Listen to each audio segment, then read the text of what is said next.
વાઘોડિયા તાલુકાના જયસિંહપુરા ગ્રામ પંચાયત હદની જગ્યામાં બન્યું ડમ્પિંગ યાર્ડ. રાત્રિ દરમિયાન અંધારાનો લાભ લઈ વેસ્ટેજ કચરો તેમજ એક્સપાયરી ડેટ થયેલી દવાનો વેસ્ટ નાખવામાં આવ્યો. જયસિંહપુરા ગામના સરપંચની જાણ બહાર રાત્રિ દરમિયાન કોઈ અજાણ્યા લોકો દ્વારા 20 થી વધુ ડમ્પર ભરીને કચરો નાખવામાં આવ્યો. દવાની ઉત્પાદન કરતી ફાર્માસ્યુટિકલ કંપની દ્વારા એક્સપાયરી ડેટ વાળી દવાની બોટલ, ટેબ્લેટ, ઇન્જેક્શન જેવી દવાઓ નાખી પ્રદૂષણ ફેલાવવામાં આવી રહ્યું છે. ગુજરાત પોલ્યુશન કંટ્રોલ બોર્ડને ખુલ્લો પડકાર આપતી ફાર્માસ્યુટિકલ કંપની દ્વારા પ્રદૂષણ કરવામાં આવી રહ્યું છે. જયસિંહપુરા ગામના સ્મશાનમાં જવાના રોડ ઉપર પણ કચરાના ઢગ જોવા મળ્યા. લાગતા વળગતા તંત્ર દ્વારા કચરો કોના દ્વારા નાખવામાં આવે છે તે દિશામાં તપાસ હાથ ધરવામાં આવે તેમજ સરપંચ સહિત ગામ લોકોની માંગ છે કે તાત્કાલિક આ કચરો હટાવવામાં આવે તેમજ આ દવાનું ઉત્પાદન કરતી કંપનીઓ સામે કાયદેસરની કાર્યવાહી કરવા માંગ ઉઠી છે. જયસિંહપુરા પંચાયતની જગ્યા છે આવ્યા પંચાયતની ને એટલે મતલબમાં જયસિંહપુરામાં લાગે છે એટલે અહીંયા આગળ દવાનું ને બધું નાખી જાય છે કચરો એ ખ્યાલ જ નહીં આવતું અમને જાણ જ નહીં થતી. હવે વચ્ચે છે અહીંયા આગળ એટલે અમને કેવી રીતના ખ્યાલ આવે. હવે જે હોય તે તમારે આપણે બધાને મળીને જોઈએ આ પકડાય એવું કરીશું.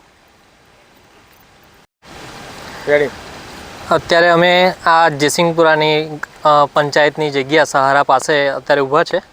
અત્યારે આપણે અહીંયા જોઈ રહ્યા છે કે એકદમ ખરાબ કચરો અહીંયા લગભગ 15 થી 20 ડમ્ફરિયા અહીંયા કચરો નાખેલો છે અને એમાંય કેમિકલની અહીંયા દવા છે એ નુકસાન કરે એવી દવા છે. આ જગ્યા પર અમારા ગામના ઢોર ઢાંખર પણ અહીંયા ચરવા માટે આવતા હોય છે અને આ જે નુકસાન જે દેખાય છે આપણને આ કચરો એ જો આ ભેંસો ખાય, ગાયો ખાય તો એની શું હાલત થાય આપણે જાણી શકીએ છીએ.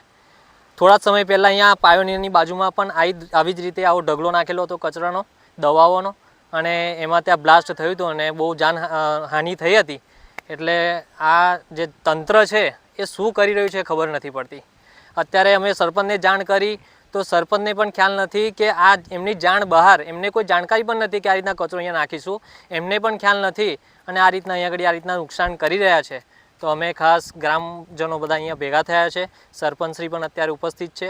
અમે આપને વિનંતી કરીએ છીએ, તંત્રને વિનંતી કરીએ છીએ કે આનો યોગ્ય નિકાલ થાય, કારણ કે આ ખરેખર બહુ નુકસાનકારક છે. એટલે તંત્ર આનો જે જગ્યાએ નિકાલ કરવાનો ત્યાં વ્યવસ્થિત જગ્યાએ નિકાલ કરે, આ રીતના જ્યાં ત્યાં નાખે નહીં એવી અમારી ગ્રામજનોની અપીલ છે. તો આમાં સહકાર આપે એ ખાસ આશા.